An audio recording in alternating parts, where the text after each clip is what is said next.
I don't know why that's funny to me. He's like, well, actually, the way that it actually worked out was, it was just like a side gig, okay? Hey guys, TazzyPhe here. How is it going? It's been a while since I've done like a big sister Q&A, and I got this message. It was a really interesting one. It really intrigued me. It's gonna intrigue you. I'm telling you, it's gonna intrigue you. It's kind of long, but it's worth listening to. All right, let's go ahead and get into it. So this is a question that was sent in by one of my followers a while ago. The theme right here is like office romance, interreligious things. So let's go ahead and get into it. You know, it's a very interesting message, so I don't want to ruin it for you all, but just so you know. Assalamu alaikum wa rahmatullahi wa barakatuh, Tasneem. Wow, she went the whole way. How is it going? I see what you did there. I had a coworker that was really cool. We were work besties, and it was two ways. He is such a great person. However, he is not Muslim. I see the problem already. I'm assuming based off of your long greeting to me. I know he can convert, but he can't convert for me. He has to do it for the sake of Allah. Right now, he's an atheist. And while I want to give him dawah, I also don't want to feel like I'm doing this just to be with him. I applaud you for recognizing that, but I do think that that is the direction that you are headed based on your first few sentences. He also used to do OnlyFans. I like how that's just casually put in there. You're really getting straight to the point. We have a great friendship / chemistry. Right now, I feel like we both like each other, but neither one of us will find out and say it. I see him as a good partner, a good husband. Wow, you really thought this all the way through, girl. Okay. But I couldn't see him as the father of my children. That's where the buck stops. Good partner, good husband, father of children? No. For some reason, the fact that he used to do OnlyFans really gets to me. The way he explained it, it was a side hustle. I don't know why that's funny to me. He's like, well, actually, the way that it actually worked out was, it was just like a side gig, okay? Like, if he's still working at your job, obviously it's a side hustle. But anyway, I just wouldn't want my kid's father to be a sex worker. I want to stop you here. You know what? Let me keep going. I have no issues marrying a convert, but like I said, it wouldn't be permissible for him to convert for me. Additionally, my worry is if we have kids, get a divorce, and he decides to leave Islam. I want to say things so bad. It's okay. I'm going to just get through it. I'd be a fool for being with him in the first place. Another thing is, there's an 8-year difference, and I personally decided to recent events that I'm waiting 5 years before talking to a guy again. When I pray, I ask Allah if he is the one for me, let me know. I also ask Allah to put Islam in his heart. I know this is a long one, but do you have advice? I attached message pics, so you know I'm not lying. Ma'asalam. Okay, first thing, I don't think you're lying, okay? But thank you for sending the message pictures, but you didn't have to send that to me. I have so much to say to you. First of all, you really went to the future. Like, you really went 0 to 125 real fast. Like, you did not hesitate in 0.0210 seconds. Less than that, a fraction. Okay, how do you go from, we kind of got like a little chemistry, to I don't know if he'll convert for me? He's an atheist. Why has he signaled to you that he's gonna convert? Has he expressed interest? Like, there's still some stuff missing from this. I mean, although you gave me a lot of details, I feel like you're really getting ahead of yourself when I'm reading this message. Okay, that's my impression, is that like you really went from 0 to 5 million.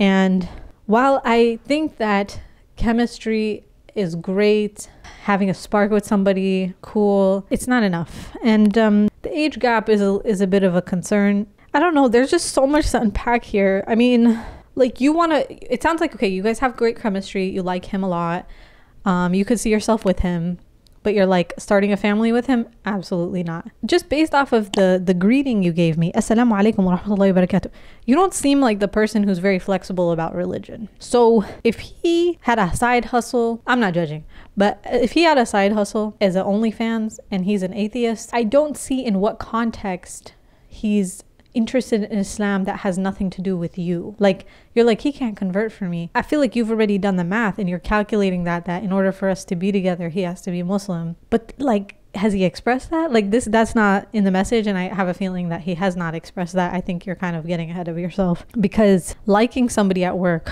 that's a whole nother thing to talk about. Like, you're in a cubicle. Okay, you might feel like you're in love, but you're just in a cubicle. Okay, sometimes we are attracted to people that we work with, but it's like you're in this little curated environment that's not like the outside world, and you live in your like little world, and then people develop like weird relationships and crushes and whatever. Like I remember when I was an intern at this company, there was this new intern that came through, okay? And he went to like a really big deal school. And all the older women were like hyping him up. It was kind of gross, actually, now that I think about it. It's almost like they had crushes on him. It was actually, now that I think about it, it's disgusting. Yeah, these older women who were like in their 30s were like obsessed with him, and they would always talk highly of him and like how cute he was. And they just loved him as an intern and were so impressed by him. And I started to develop a little bit of like nervousness around this intern. And I remember one time we were in the break room and he was waiting for the microwave and I thought he was trying to talk to me. So I was like, started my awkward conversation. And then the minute I moved, he was just trying to get to the thing. But anyway, yeah, good times. But sorry, I'm sharing the story for a reason. The reason that I'm sharing the story is that I feel like people kind of got in my head because I didn't like, he was not memorable. To this day, I don't remember his face. I don't remember his name. I don't remember anything. So to me, I'm like, he probably wasn't that, like, I didn't really like him. You know what I mean? It's that environment.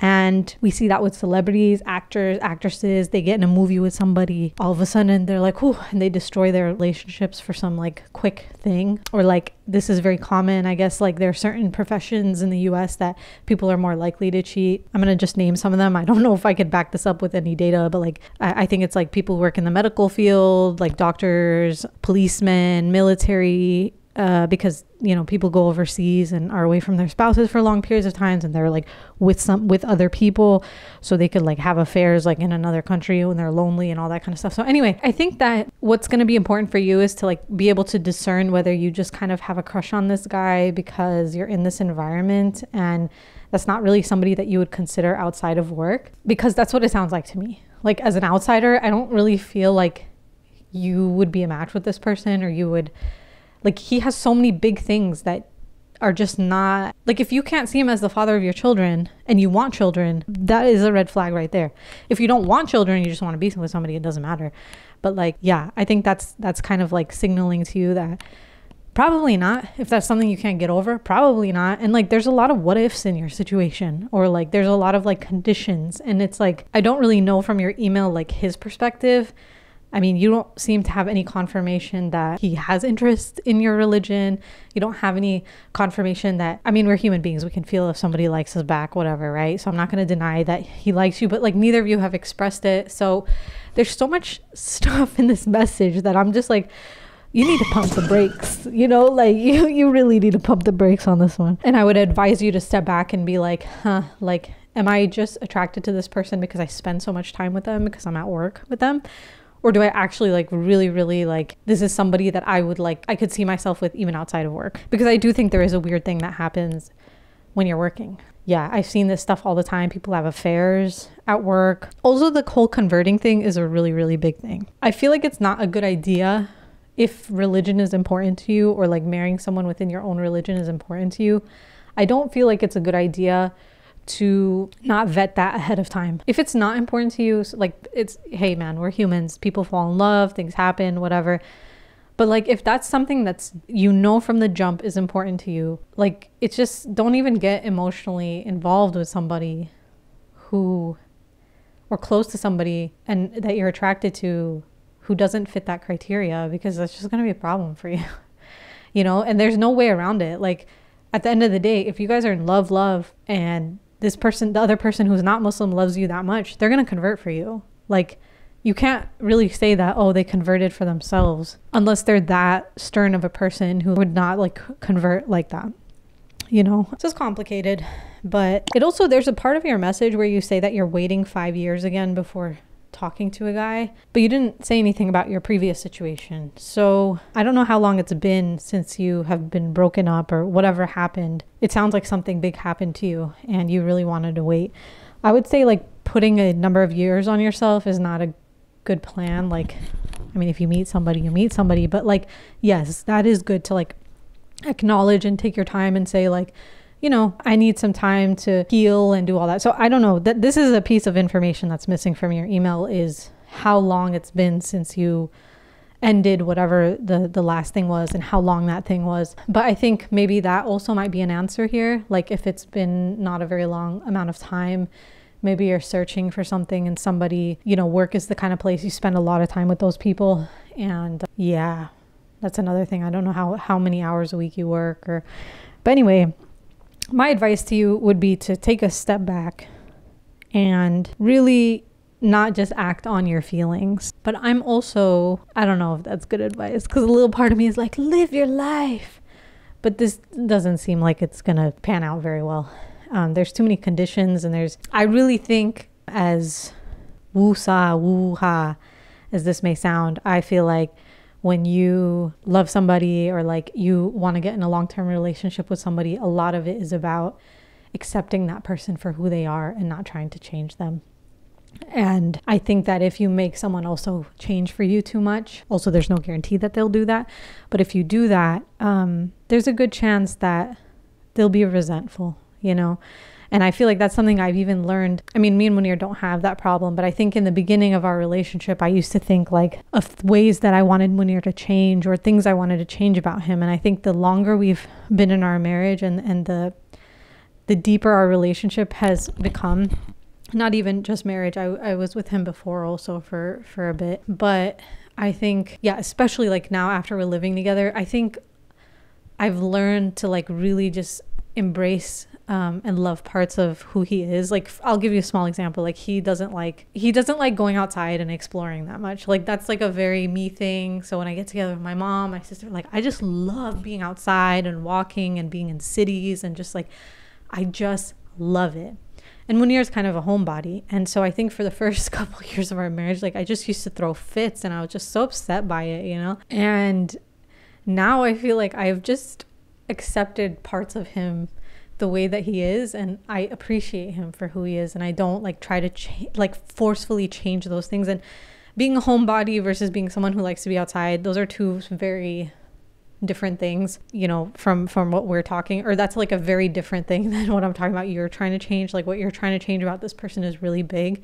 Who knows like how deep their belief in, or their not belief, like basically their atheism, you don't know how deep that runs in them, or I don't know from your email. Yeah, I just don't, it doesn't sound like a good thing from what I'm hearing. But anyway, I hope that helped. If you guys like the video, let me know. Please comment below, you know, if there's something that I missed, or you disagree with what I said, or you agree with anything I said.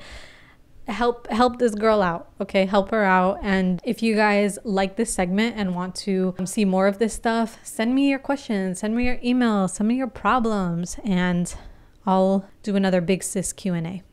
All right, TazzyPhe out. Bye.